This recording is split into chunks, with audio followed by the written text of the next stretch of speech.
Comment vous regardez le monde d'aujourd'hui? Quelle est votre analyse? Parce que tout à l'heure, sur l'actualité, on a parlé des licenciements. Très vite comme ça, là? À RVI, Très vite comme ça? Oui. Ben, je vais vous dire, j'ai honte du monde que je vais laisser à mes petits-enfants.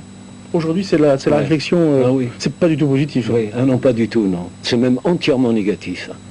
Je me rappelle mes souvenirs d'enfance, quand j'étais môme, mon instituteur, alors que bon, je suis un gosse de la laïque, hein, j'étais un cul rouge, qui servait quand même d'un dogme de l'Église pour nous dire « il te faudra gagner ton pain la sueur de ton front », mais il ajoutait toujours « mais bientôt, un jour, le progrès viendra libérer l'homme de toutes les tâches ingrates et tout ça ». Le progrès, il est arrivé pour les virer, les hommes. Aujourd'hui, on peut jeter du blé sur cette table, et avec les techniques qu'on possède, on fait pousser le blé. Il y a des gens qui ont faim dans ce pays alors qu'on jette du manger, et je vais laisser ce monde-là à mes petits-enfants. Oui, j'ai honte. Dans un monde où on sait faire, qu'il y a encore des gens qui aient faim, je trouve ça dégueulasse. Dégueulasse. Et qu'est-ce qu'on peut faire? Qu'est-ce qu'on peut faire? Mais j'ai eu des discussions, une fois dans le train, par hasard, il se trouve que j'ai discuté avec de personnes qui étaient des économistes, et quand je leur ai parlé de cette espèce de spirale infernale du progrès qui n'étant pas partagé, nous amenait obligatoirement à débaucher, malgré tous les termes et nouveaux termes de vocabulaire qu'ils emploient pour ne jamais dire qu'ils débauchent, m'ont dit également à la fin, mais qu'est-ce qu'on peut faire? Je me dis, mais c'est ton boulot, pas le mien.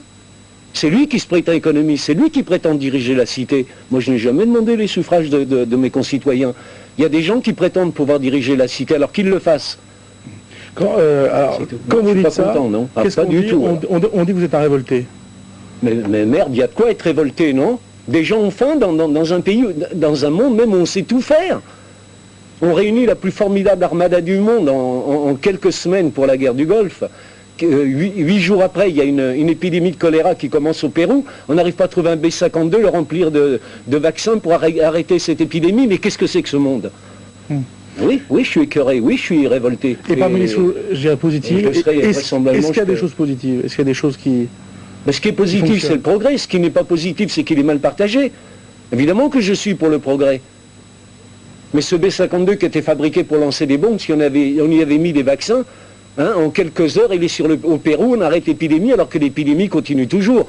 Mais évidemment, ils n'ont pas les moyens d'acheter les vaccins. Alors, on préfère jeter plutôt que de casser le marché, comme ils disent. Mais qui sont-ils? Ils se sont tellement mis au bord du trou, maintenant ce sont des structures. Est-ce que vous répondez? Parce que j'imagine que vous aimez dialoguer avec ces gens-là, vous voulez faire avancer, c'est pas être révolté pour être révolté. Mais à partir du moment où ils ne veulent pas toucher aux structures, au sacré saint vaudou du pognon, parce que tout le problème il est là. Il y a une équation qui disait le temps c'est de l'argent. Mais on a toujours privilégié l'argent par rapport au temps. Alors qu'est-ce qu'il y a de plus important que le temps de vie? Pour un être humain, qu'est-ce qu'il y a de plus important que le temps de vie? L'oseille, c'est plus important. J'ai jamais vu un coffre-fort suivre un corbillard. Voilà. Et c'est ça qui est le roi, qui domine tout. Des gens ont faim simplement parce qu'ils n'ont pas pour acheter. Il y en a plein les vitrines, il y en a plein les silos. Voilà. Est-ce que sur la scène, vous avez un dialogue avec les spectateurs? Non, je suis pas. Non. Je veux dire, je ne suis ni je suis pas un prêcheur. Là, vous me posez une question à Lenny Escudero. Je suis un citoyen comme les autres aussi. Bon, alors je dis, vous me demandez ce que je pense de ce monde. C'est un monde de merde. Voilà. Où on pourrait tout faire, on a tout, absolument tout, et des gens ont faim. Je trouve ça absolument insupportable.